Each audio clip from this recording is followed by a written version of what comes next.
जो कि प्रदेश के हमारे गृह मंत्री भी हैं, उनसे भी हम लोगों ने पुनः ये आग्रह किया है लिखित तौर पर भी कि हाल फिलहाल के दिनों में जिस तरीके से टारगेट किलिंग भी बढ़ी है, जिस तरीके से अनुसूचित जाति से आने वाले लोगों के लिए खास तौर पर पासवान समाज के लोगों की भी इस दौरान चुन चुनकर हत्याएं की गई हैं। उसके अलावा भी शहरी इलाकों में भी जिस तरीके से घटनाएं यहाँ पर एकदम से बढ़ी हैं, ये यकीनन सरकार के लिए चिंता का विषय है।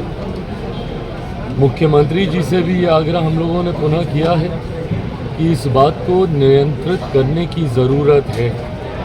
कौन ऐसे असामाजिक तत्व हैं जो कि चुनावी वर्ष, और मैं मानता हूं कि कहीं ना कहीं इसके पीछे राजनीतिक दृष्टि भी है, ऐसे असामाजिक तत्व जो कि चुनावी वर्ष होने की वजह से सरकार और सरकार की छवि को खराब करने की सोच के साथ इस तरीके की घटनाओं को अंजाम दे रहे हैं, उन लोगों को चिन्हित करके कड़ी से कड़ी सज़ा दी जाए।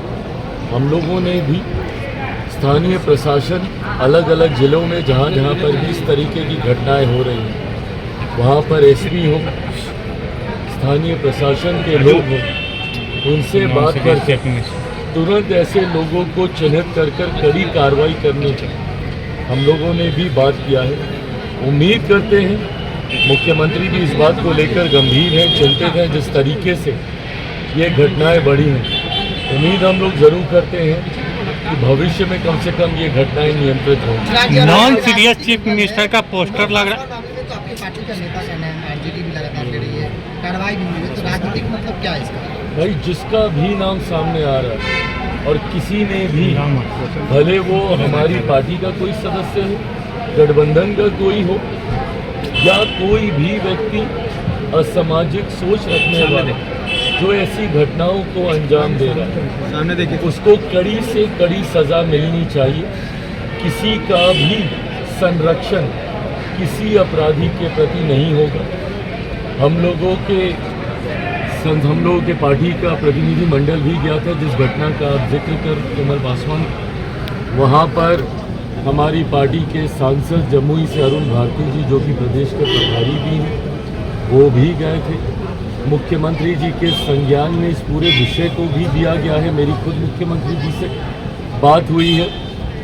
ऐसी घटनाओं में और इस तरीके की जितनी घटनाएं, जो भी दोषी है बख्शा कतई किसी को नहीं जाएगा।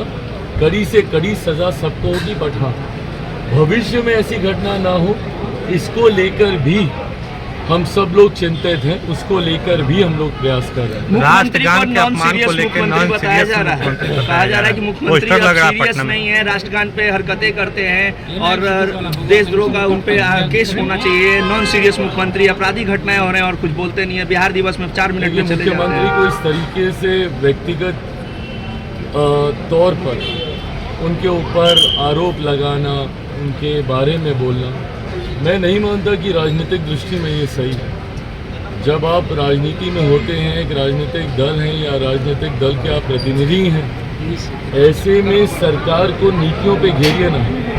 लॉ एंड ऑर्डर के विषय पे मैंने कहा ही कि भाई ये सरकार के लिए चिंता का विषय है। बिहार में हम लोग सरकार का हिस्सा नहीं है, हम लोग के पास वो संख्या नहीं है कि हम लोग सरकार का हिस्सा होते। हम लोग और मजबूती से अपनी बातों को हम लोग रखते हैं, जिस तरीके से केंद्र में हम लोग सरकार का हिस्सा हैं। पर हाँ, अगर कोई नीतिगत विषय पर आपको ऐतराज़ है, इन बातों को आप रखिए, मजबूती से रखिए। सरकार जवाब देने के लिए तैयार है, सरकार को जवाब देना भी होगा। पर ऐसे में मुख्यमंत्री के स्वास्थ्य को लेकर व्यक्तिगत आरोप प्रत्यारोप करना उनके ऊपर, मैं नहीं मानता कि ये सही। दावते इफ्तार का आयोजन आपने किया है और सारे मुस्लिम संगठनों ने आपका और सीएम नीतीश के दावते इफ्तार का बाइकआउट किया है। देखिए, मैं मदनी साहब का बहुत सम्मान करता हूँ, आदर करता हूँ। उनसे पुराने संबंध हम लोगों के रहे हैं। ऐसे में मैं जानता हूँ कि उनकी अपनी चिंताएं हैं, जिसको लेकर उन्होंने इस तरीके का फैसला लिया। बहरहाल मैं बस उनसे इतना कहूँगा कि जिनको उन्होंने मुसलमान समाज का संभवतः ठेकेदार बनना सही समझा है, क्या वो लोग उनके हितों का संरक्षण कर पा रहे? आप भले हमारे इफ्तार में मुस्लिम संगठनों को आप कहें कि भाई ना जाए, मुख्यमंत्री जी के इफ्तार में आप कहें कि वो ना जाए, चंद्रबाबू नायडू जी के इफ्तार में उनको कहें कि वो ना जाए, पर जो लोग राजद के इफ्तार में जा रहे हैं, बताएं कि इन लोगों ने क्या किया है मुसलमानों के लिए।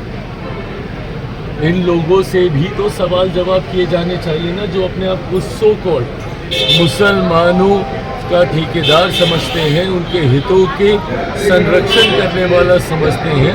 पूछा तो इनसे भी जाना चाहिए कि लंबे समय से सत्ता का हिस्सा ये लोग रहे, क्या मुसलमानों की स्थिति में सुधार आ गया?